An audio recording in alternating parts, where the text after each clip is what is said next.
Hello, in this video we'll be doing a fingerprint scanner speed test between two different phone models. The one on the left is XIAOMI Redmi Note 11 and it has its fingerprint scanner located right here. But I'm gonna place it upside down just to make scanning easy. And one on the right is NOKIA X20 and it has its fingerprint scanner located right here.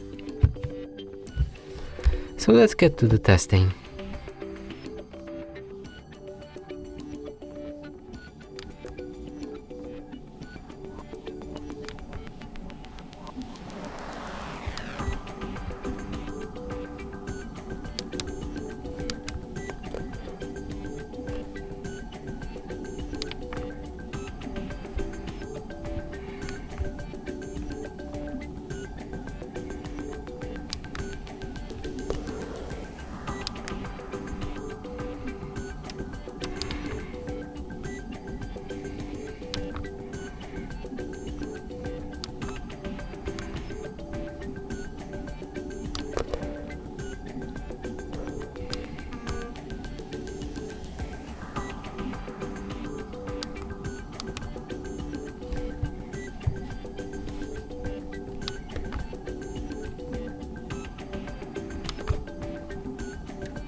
So that's it for this video.